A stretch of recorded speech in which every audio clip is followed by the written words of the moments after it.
ಭಾರತದ ಕರಾವಳಿ ಮೈದಾನ. ಭಾರತದ ಕರಾವಳಿ ಮೈದಾನದ ಬಗ್ಗೆ ನೋಡೋದಾದ್ರೆ ಇದು ಜಗತ್ತಿನಲ್ಲಿ 15ನೇ ಅತಿ ಉದ್ದವಾದ ಕರಾವಳಿ ತೀರ ಪ್ರದೇಶವನ್ನು ಹೊಂದಿದೆ.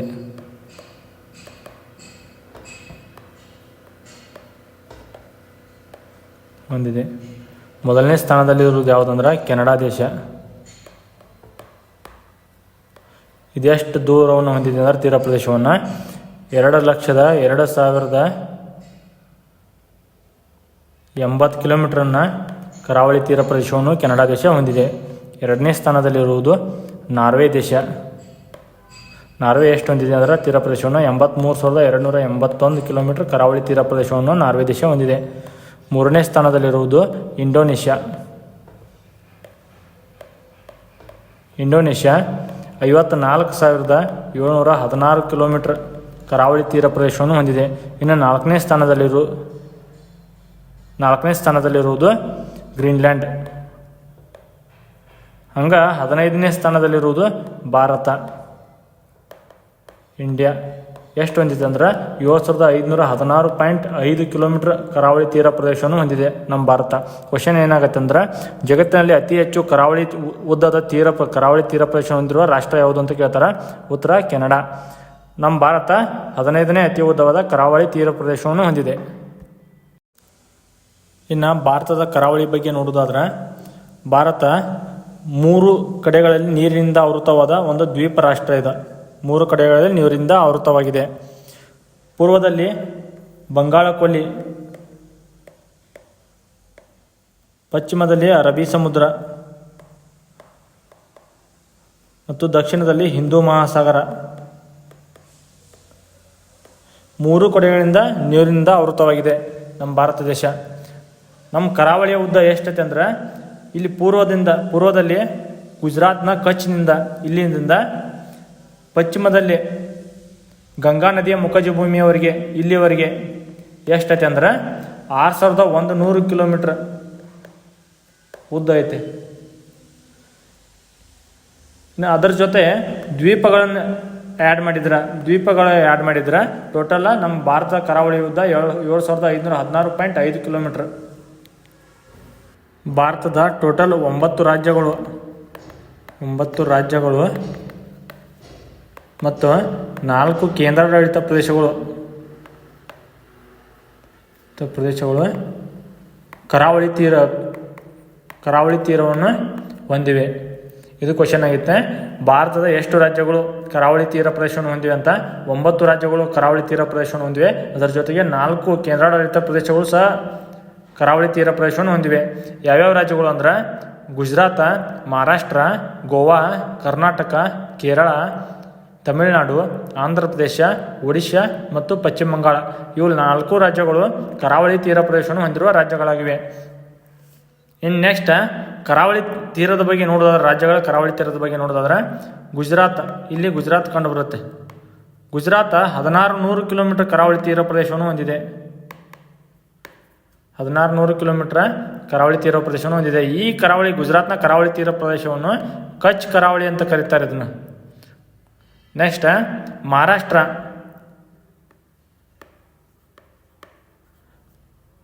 720 ಕಿಲೋಮೀಟರ್ ಉದ್ದದ ಕರಾವಳಿ ತೀರವನ್ನು ಹೊಂದಿದೆ. ಇದನ್ನು ಮಹಾರಾಷ್ಟ್ರದ ಕರಾವಳಿ ತೀರವನ್ನು ಕೊಂಕಣ ತೀರ ಅಂತ ಕರೀತಾರೆ ಇದನ್ನು. ನೆಕ್ಸ್ಟ್ ಗೋವಾ 100 ಕಿಲೋಮೀಟರ್ ಉದ್ದದ ಕರಾವಳಿ ತೀರವನ್ನು ಹೊಂದಿದೆ. ಗೋವಾವನ್ನು ಸಹ ಕೊಂಕಣ ಕರಾವಳಿ ಅಂತ ಕರೀತಾರೆ ಇದನ್ನು. ಕರಾವಳಿ ತೀರವನ್ನು ಗೋವಾದ ಕರಾವಳಿ ತೀರವನ್ನು ಕೊಂಕಣ ಕರಾವಳಿ ಅಂತ ಕರೀತಾರೆ. ಇನ್ನು ಕರ್ನಾಟಕ 320 ಕಿಲೋಮೀಟರ್ ಉದ್ದದ ಕರಾವಳಿ ತೀರವನ್ನು ಹೊಂದಿದೆ. ಕರ್ನಾಟಕದ ಕರಾವಳಿ ತೀರವನ್ನು ಕೆನರಾ ತೀರ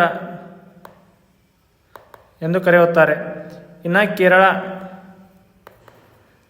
ಕೇರಳ ಎಷ್ಟು ಕಿಲೋಮೀಟರ್ ಉದ್ದದ ಕರಾವಳಿ ತೀರ ಹೊಂದಿದೆ ಅಂದ್ರೆ 580 ಕಿಲೋಮೀಟರ್ ಉದ್ದದ ಕರಾವಳಿ ತೀರ ಪ್ರದೇಶವನ್ನು ಹೊಂದಿದೆ ಕೇರಳದ ಕರಾವಳಿ ತೀರವನ್ನು ಮಲಬಾರ್ ಕರಾವಳಿ ತೀರ ಎಂದು ಕರೆಯುತ್ತಾರೆ. ಇನ್ನು ನೆಕ್ಸ್ಟ್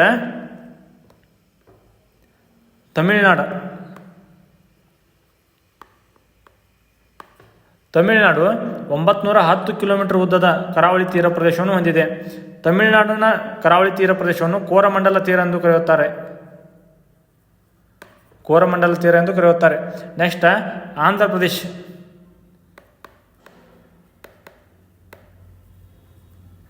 ಆಂಧ್ರ ಪ್ರದೇಶದ ಕರಾವಳಿ ತೀರವನ್ನು ಸರ್ಕಾರ ತೀರ ಅಂತ ಕರೀತಾರೆ. ಇದು ಆಂಧ್ರ ಪ್ರದೇಶ ಎಷ್ಟು ಉದ್ದದ ಕರಾವಳಿ ತೀರವನ್ನು ಹೊಂದಿದೆ ಅಂದರೆ 1000 ಕಿಲೋಮೀಟರ್ ಉದ್ದದ ಕರಾವಳಿ ತೀರವನ್ನು ಹೊಂದಿದೆ. ನೆಕ್ಸ್ಟ್ ಒಡಿಶಾ. ಒಡಿಶಾ ರಾಜ್ಯದ ಕರಾವಳಿ ತೀರವನ್ನು ಉತ್ಕಲ ತೀರ ಅಂತ ಕರೀತಾರೆ. ಉತ್ಕಲ ತೀರ. ಒಡಿಶಾ ರಾಜ್ಯ ಎಷ್ಟು ಉದ್ದದ ಕರಾವಳಿ ತೀರವನ್ನು ಹೊಂದಿದೆ ಅಂದರೆ 480 ಕಿಲೋಮೀಟರ್ ಉದ್ದದ ಕರಾವಳಿ ತೀರವನ್ನು ಒಡಿಶಾ ರಾಜ್ಯ ಹೊಂದಿದೆ. ಇನ್ನು ನೆಕ್ಸ್ಟ್ ಪಶ್ಚಿಮ ಬಂಗಾಳ. ಪಶ್ಚಿಮ ಬಂಗಾಳ 350 ಕಿಲೋಮೀಟರ್ ಉದ್ದದ ಕರಾವಳಿ ತೀರವನ್ನು ಹೊಂದಿದೆ. ಪಶ್ಚಿಮ ಬಂಗಾಳದ ಕರಾವಳಿ ತೀರವನ್ನು ವಂಗ ತೀರ ಅಂತ ಕರೆಯುತ್ತಾರೆ. ವಂಗ ತೀರ. ಈ ಪೂರ್ವ ಕರಾವಳಿ ತೀರ ಮತ್ತು ಪಶ್ಚಿಮ ಕರಾವಳಿ ತೀರ, ಪೂರ್ವ ಕರಾವಳಿ ತೀರ ಮತ್ತು ಪಶ್ಚಿಮ ಕರಾವಳಿ ತೀರ ಎರಡೂ ಎಲ್ಲಿ ಸಂಧಿಸ್ತಾವೆ ಅಂದ್ರೆ ಕನ್ಯಾಕುಮಾರಿಯಲ್ಲಿ ಸಂಧಿಸುತ್ತವೆ. ಪೂರ್ವ ಬೆಟ್ಟಗಳು ಮತ್ತು ಪಶ್ಚಿಮ ಬೆಟ್ಟಗಳು ಸಂಧಿಸುವುದು ನೀಲಗಿರಿ ಬೆಟ್ಟ.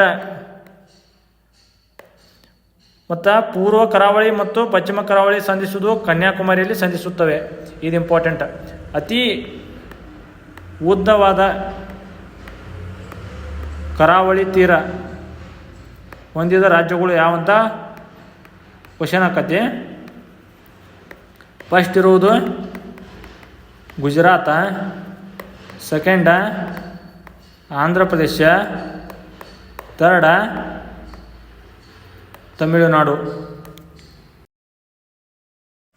ನೆಕ್ಸ್ಟ್ ಪೂರ್ವ ಕರಾವಳಿ ಮೈದಾನದ ಬಗ್ಗೆ ನೋಡೋದಾದ್ರೆ, ಪೂರ್ವ ಕರಾವಳಿ ಮೈದಾನವನ್ನು ಪಯನ್ ಘಾಟ್ ಎಂದು ಕರೆಯುತ್ತಾರೆ. ಪಯನ್ ಘಾಟ್ ಎಂದು ಕರೆಯುತ್ತಾರೆ. ಉತ್ತರದಲ್ಲಿ ಗಂಗಾ ನದಿ ಮುಖಜ ಭೂಮಿಯಿಂದ ದಕ್ಷಿಣದಲ್ಲಿ ಕನ್ಯಾಕುಮಾರಿವರೆಗೆ ಇಲ್ಲಿವರೆಗೆ ಪೂರ್ವ ಕರಾವಳಿ ಮೈದಾನ ಕಂಡುಬರುತ್ತದೆ. ಪಶ್ಚಿಮ ಬಂಗಾಳದಲ್ಲಿ ಇದನ್ನು ಪೂರ್ವ ಕರಾವಳಿ ಮೈದಾನವನ್ನು ಕಾಂತಿ ಮೈದಾನ ಅಂತ ಕರೆಯುತ್ತಾರೆ. ಕಾಂತಿ ಮೈದಾನ ಎಂದು ಕರೆಯುತ್ತಾರೆ. ನೆಕ್ಸ್ಟ್ ಒಡಿಸ್ಸಾದ ಬಾಲ್ಸೂರಿನ ಕರಾವಳಿಯನ್ನು, ಇಲ್ಲಿ ಒಡಿಸ್ಸಾದ ಬಾಲ್ಸೂರಿನ ಕರಾವಳಿಯನ್ನು ಸೋಪಾ ಮೈದಾನ, ಪಶ್ಚಿಮ ಬಂಗಾಳದಲ್ಲಿ ಕಾಂತಿ ಮೈದಾನ ಅಂತ ಕರೆದ್ರೆ ಒಡಿಸ್ಸಾದಲ್ಲಿ ಸೋಪಾ ಮೈದಾನ ಎಂದು ಕರೆಯುತ್ತಾರೆ. ಇದನ್ನು ಉತ್ಕಲ ಮೈದಾನ. ಉತ್ಕಲ ಮೈದಾನದ ಬಗ್ಗೆ ನೋಡೋದಾದ್ರೆ ಒಡಿಸ್ಸಾದ ಸುವರ್ಣರೇಖಾ ನದಿಯಿಂದ ಋಷಿಕುಲ್ಯ ನದಿಯವರೆಗೆ ಕಂಡುಬರುತ್ತದೆ. ಇದು ಉತ್ಕಲ ಮೈದಾನ ಸುವರ್ಣರೇಖಾ ನದಿಯಿಂದ ಋಷಿಕುಲ್ಯ ನದಿಯವರೆಗೆ ಕಂಡುಬರುತ್ತದೆ. ಇದರ ಉದ್ದ 400 ಕಿಲೋಮೀಟರ್. ಇಲ್ಲಿ ಚಿಲ್ಕಾ ಸರೋವರವನ್ನು ಕಂಡುಬರುತ್ತದೆ. ಚಿಲ್ಕಾ ಸರೋವರ ಇಲ್ಲಿ ಉತ್ಕಲ ಮೈದಾನದಲ್ಲಿ ಕಂಡುಬರುತ್ತದೆ. ಈ ಚಿಲ್ಕಾ ಸರೋವರ ಭಾರತದ ಅತಿ ದೊಡ್ಡ ಸಿಹಿ ನೀರಿನ ಸರೋವರ ಇದು.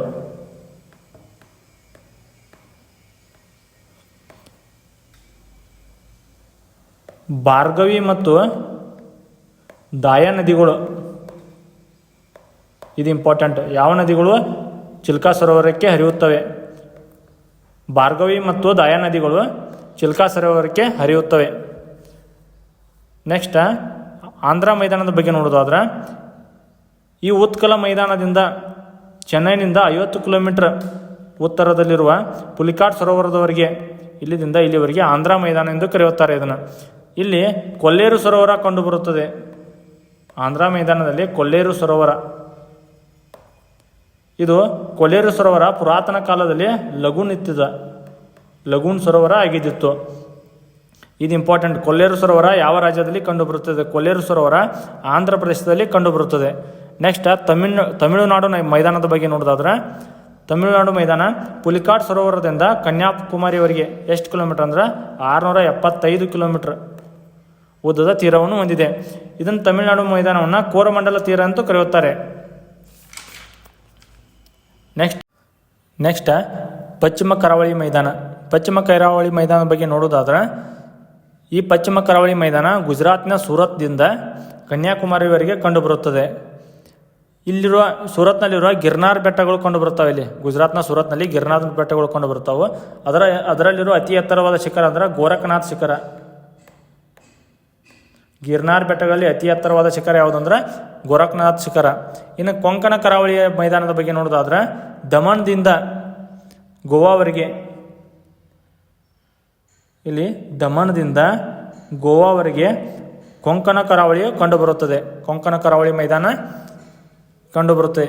ಈ ಮೈದಾನದ ಉತ್ತರ ಭಾಗದಲ್ಲಿ ವೈತರಣ ನದಿ ಮತ್ತು ವೈತರಣ ನದಿ ಉತ್ತರ ಭಾಗದಲ್ಲಿ, ಇಲ್ಲಿ ವೈತರಣ ನದಿ ಪಶ್ಚಿಮಕ್ಕೆ ಹರಿಯುತ್ತದೆ. ಈ ವಲಯದಲ್ಲಿ ಹರಿಯುವ ಮತ್ತೊಂದು ನದಿ ಅಂದ್ರೆ ಉಲ್ಲಾಸ್ ನದಿ. ಒಂದು ವೈತರಣ ನದಿ, ಎರಡನೇದು ಉಲ್ಲಾಸ್ ನದಿ. ಇವೆರಡು ಕೊಂಕಣ ಕರಾವಳಿ ಮೈದಾನದಲ್ಲಿ ಹರಿಯುತ್ತವೆ. ನೆಕ್ಸ್ಟ್ ಮಲಬಾರ್ ಕರಾವಳಿ ಮೈದಾನ. ಇದು ಕಣ್ಣನೂರಿನಿಂದ ಕನ್ಯಾಕುಮಾರಿವರೆಗೆ ಎಷ್ಟು ಉದ್ದವನ್ನು ಹೊಂದಿದೆ ಅಂದರೆ 550 ಕಿಲೋಮೀಟರ್ ಉದ್ದವನ್ನು ಹೊಂದಿದೆ. ಕೇರಳದಲ್ಲಿರುವ ಹಿನ್ನೀರನ್ನು ಕಾಯಲ್ ಎಂದು ಕರೆಯುತ್ತಾರೆ. ಈ ಮಲಬಾರ್ ತೀರದ ಅತಿ ದೊಡ್ಡ ಹಿನ್ನೀರಿನ ಭಾಗ ಯಾವುದಂದ್ರೆ ವೆಂಬನಾಡು ಸರೋವರ. ಈ ವೆಂಬನಾಡು ಸರೋವರ ಮಲಬಾರ್ ತೀರದ ಅತಿ ದೊಡ್ಡ ಹಿನ್ನೀರಿನ ಭಾಗವಾಗಿದೆ. ಮಲಬಾರ್ ತೀರ ಪ್ರದೇಶದಲ್ಲಿನ ಮರಳು ದಿನ್ಯಗಳನ್ನು ತೆರಿಸ್ ಎಂದು ಕರೆಯುತ್ತಾರೆ. ಇದು ಇಂಪಾರ್ಟೆಂಟ್. ಮಲಬಾರ್ ತೀರ ಪ್ರದೇಶದಲ್ಲಿನ ಮರಳು ದಿನ್ಯಗಳನ್ನು ತೆರಿಸ್. ವೆಂಬನಾಡು ಸರೋವರನೂ ಕ್ವಶನ್ ಆಗಿದೆ. ಭಾರತದ ಅತಿ ಉದ್ದವಾದ ಸರೋವರ ಯಾವುದಂದ್ರೆ ವೆಂಬನಾಡು ಸರೋವರ. ಮಲಬಾರ್ ತೀರದ ಅತಿ ದೊಡ್ಡ ಹಿನ್ನೀರಿನ ಭಾಗ ಯಾವುದಂದ್ರೆ ವೆಂಬನಾಡು ಸರೋವರ. ಮಲಬಾರ್ ತೀರ ಪ್ರದೇಶದಲ್ಲಿನ ಮರಳು ದಿನ್ಯಗಳನ್ನು ತೆರಿಸ್ ಎಂದು ಕರೆಯುತ್ತಾರೆ. ಇದು ಇಂಪಾರ್ಟೆಂಟ. ನೆಕ್ಸ್ಟ್ ದ್ವೀಪಗಳು. ಅಂಡಮಾನ್ ಮತ್ತು ನಿಕೋಬಾರ್ ದ್ವೀಪಗಳ ಬಗ್ಗೆ ನೋಡುವುದಾದ್ರೆ, ಈ ಅಂಡಮಾನ್ ದ್ವೀಪಗಳಿಗೆ ಅತಿ ಸಮೀಪವಾದ ರಾಷ್ಟ್ರ ಯಾವುದಂದ್ರೆ ಮಯನ್ಮಾರ್. ನಿಕೋಬಾರ್ ದ್ವೀಪಗಳಿಗೆ ಅತಿ ಸಮೀಪವಾದ ರಾಷ್ಟ್ರ ಯಾವುದಂದ್ರೆ ಇಂಡೋನೇಷ್ಯಾ. ಅಂಡಮಾನ್ ಮತ್ತು ನಿಕೋಬಾರ್ ದ್ವೀಪಗಳನ್ನು ಬೇರ್ಪಡಿಸುವ ಚಾನಲ್ ಯಾವುದಂದ್ರೆ 10 degree channel. 10 degree channel Andaman ಮತ್ತು ನಿಕೋಬಾರ್ ದ್ವೀಪಗಳನ್ನು ಬೇರ್ಪಡೆ ಮಾಡುತ್ತದೆ. ಇದು ಉತ್ತರ ಅಂಡಮಾನ, ಮಧ್ಯ ಅಂಡಮಾನ, ದಕ್ಷಿಣ ಅಂಡಮಾನ ಮತ್ತು ಚಿಕ್ಕ ಅಂಡಮಾನ. ಉತ್ತರ ಅಂಡಮಾನ, ಮಧ್ಯ ಅಂಡಮಾನ ಮತ್ತು ದಕ್ಷಿಣ ಅಂಡಮಾನ 3 ಅಂಡಮಾನಗಳನ್ನು ಸೇರಿಸಿ ಗ್ರೇಟ್ ಅಂಡಮಾನ್ ಎಂದು ಕರೆಯುತ್ತಾರೆ. ಈ ದಕ್ಷಿಣ ಅಂಡಮಾನ್ ಮತ್ತು ಚಿಕ್ಕ ಅಂಡಮಾನ್ ನಡುವೆ ಡಂಕನ್ ಪ್ಯಾಸೇಜ್ ಹಾಯ್ದು ಹೋಗುತ್ತದೆ. ಡಂಕನ್ ಪ್ಯಾಸೇಜ್ ಎಲ್ಲಿ ಕಂಡು ಬರುತ್ತದೆ ಅಂತ ಕೇಳ್ತಾರೆ. ದಕ್ಷಿಣ ಅಂಡಮಾನ್ ಮತ್ತು ಚಿಕ್ಕ ಅಂಡಮಾನ್ನ ಮಧ್ಯೆ ಡಂಕನ್ ಪ್ಯಾಸೇಜ್ ಕಂಡು ಬರುತ್ತದೆ. Next Car Nicobar, Little Nicobar, Great Nicobar. Great ನಿಕೋಬಾರದಲ್ಲಿ ಇಂದಿರಾ ಪಾಯಿಂಟ್ ಕಂಡು ಬರುತ್ತದೆ. ಇಂದಿರಾ ಪಾಯಿಂಟ್ ಎಲ್ಲಿ ಕಂಡು ಬರುತ್ತದೆ ಅಂತ ಕೇಳ್ತಾರೆ. ಗ್ರೇಟ್ ನಿಕೋಬಾರದಲ್ಲಿ ಕಂಡು ಬರುತ್ತದೆ. ಮತ್ತು ಪೋರ್ಟ್ ಬ್ಲೇರ್, ಅಂಡಮಾನ್ ಮತ್ತು ನಿಕೋಬಾರದ ರಾಜಧಾನಿ ಪೋರ್ಟ್ ಬ್ಲೇರ್ ಎಲ್ಲಿ ಕಂಡು ಬರುತ್ತದೆ ಅಂದ್ರೆ ದಕ್ಷಿಣ ಅಂಡಮಾನದಲ್ಲಿ ಕಂಡು ಬರುತ್ತದೆ. ಇದು ಇಂಪಾರ್ಟೆಂಟ್. ಅಂಡಮಾನ್ ಮತ್ತು ನಿಕೋಬಾರದಲ್ಲಿ 204 ದ್ವೀಪಗಳಿವೆ. ಒಟ್ಟು 204 ದ್ವೀಪಗಳಿವೆ. ಇವು ಅಂಡಮಾನ್ ಮತ್ತು ನಿಕೋಬಾರ್ ದ್ವೀಪಗಳು ಅರ್ಕನ್ಯೋಮ ಪರ್ವತದ ಮುಂದುವರೆದ ಭಾಗಗಳಾಗಿವೆ.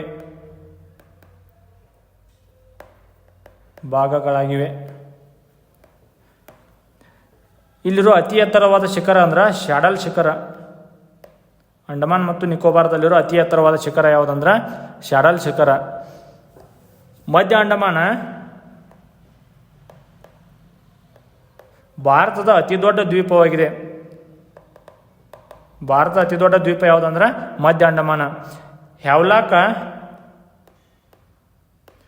ರಾಸ ಮತ್ತು ನೀಲ್ ದ್ವೀಪಗಳು ಇಲ್ಲಿ ಅಂಡಮಾನ್ ಮತ್ತು ನಿಕೋಬಾರ್ ದ್ವೀಪಗಳಲ್ಲಿ ಕಂಡುಬರುತ್ತವೆ. ನೆಕ್ಸ್ಟ್ ಪೋರ್ಟ್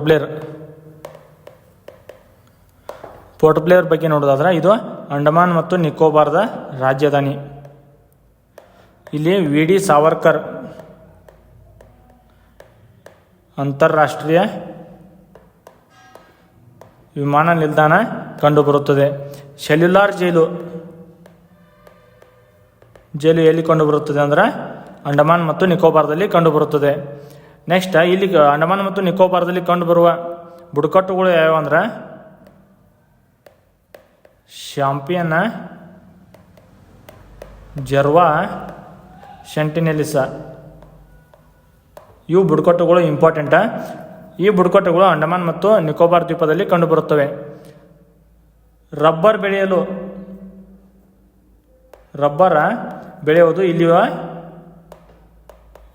ಬೆಳೆಯುವುದು ಇಲ್ಲಿಯ ಮುಖ್ಯ ಉದ್ಯೋಗವಾಗಿದೆ. ಅಂಡಮಾನ್ ನಿಕೋಬಾರದ ಮುಖ್ಯ ಉದ್ಯೋಗ ಯಾವುದಂದ್ರೆ ರಬ್ಬರ್ ಬೆಳೆಯುವುದು. ಇಲ್ಲಿ ಶಾಡಲ್ ಶಿಖರ ಕಂಡುಬರುತ್ತದೆ. ಅಂಡಮಾನ್ ನಿಕೋಬಾರದಲ್ಲಿ ಶಾಡಲ್ ಶಿಖರ ಎಷ್ಟು ಎತ್ತರ ಅಂದರೆ 737 ಮೀಟರ್ ಎತ್ತರವಿದೆ ಶಾಡಲ್ ಶಿಖರ. ಇದು ಅಂಡಮಾನ್ ಮತ್ತು ನಿಕೋಬಾರದ ಅತಿ ಎತ್ತರದ ಶಿಖರ ಶಾಡಲ್ ಶಿಖರ, ಅತಿ ಎತ್ತರದ ಶಿಖರ. ಇನ್ನು ಬ್ಯಾರನ್ ಜ್ವಾಲಾಮುಖಿ ಅಂಡಮಾನ್ ಮತ್ತು ನಿಕೋಬಾರದಲ್ಲಿ ಕಂಡುಬರುತ್ತದೆ. ಇದನ್ನು ಭಾರತದ ಅಗ್ನಿದೇವತೆ ಎಂದು ಕರೆಯುತ್ತಾರೆ. ಇದು ಭಾರತದ ಏಕೈಕ ಜೀವಂತ ಜ್ವಾಲಾಮುಖಿ. ಇದೆ ಬ್ಯಾರನ್ ಜ್ವಾಲಾಮುಖಿ ಭಾರತದ ಏಕೈಕ ಜೀವಂತ ಜ್ವಾಲಾಮುಖಿ. ಇದು ಮಯನ್ಮಾರದಿಂದ ಇಂಡೋನೇಷ್ಯಾವರೆಗೆ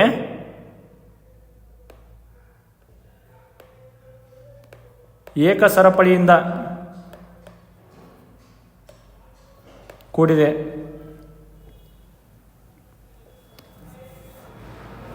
ಇದು ಬ್ಯಾರನ್ ಜ್ವಾಲಾಮುಖಿ ದಕ್ಷಿಣ ಏಷ್ಯಾದ ಏಕೈಕ ಸಕ್ರಿಯ ಜ್ವಾಲಾಮುಖಿ. ದಕ್ಷಿಣ ಏಷ್ಯಾದಲ್ಲಿರುವ ಏಕೈಕ ಸಕ್ರಿಯ ಜ್ವಾಲಾಮುಖಿ ಇದೆ.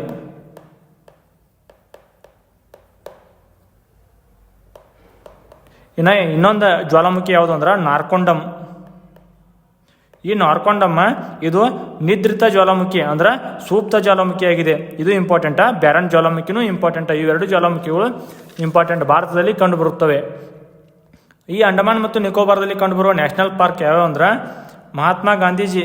ಇಂಪಾರ್ಟೆಂಟ್ ನ್ಯಾಷನಲ್ ಪಾರ್ಕ್ಗಳು: ಮಹಾತ್ಮ ಗಾಂಧೀಜಿ ರಾಷ್ಟ್ರೀಯ ಉದ್ಯಾನವನ, ಸೌತ್ ಬಟೇನ್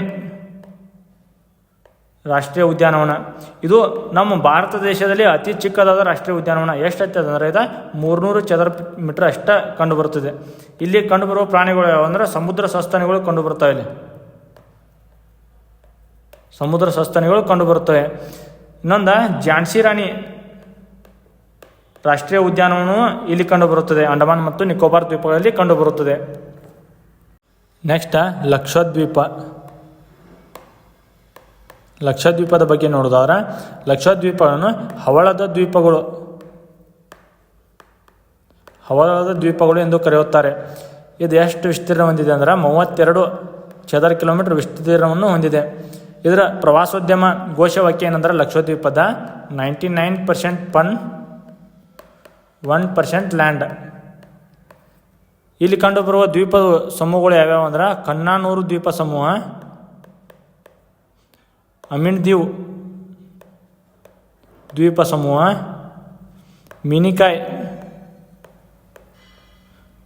ದ್ವೀಪ ಸಮೂಹಗಳು ಇಲ್ಲಿ ಲಕ್ಷದ್ವೀಪದಲ್ಲಿ ಕಂಡುಬರುತ್ತವೆ. ಲಕ್ಷದ್ವೀಪ ಮತ್ತು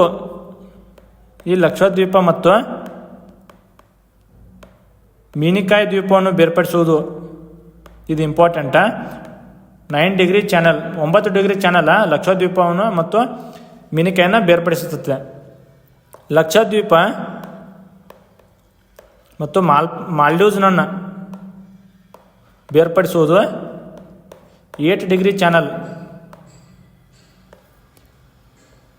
8 ಡಿಗ್ರಿ ಚಾನಲ್ ಲಕ್ಷದ್ವೀಪ ಮತ್ತು ಮಾಲ್ಡೀವ್ಸನ್ನು ಬೇರ್ಪಡಿಸುತ್ತದೆ.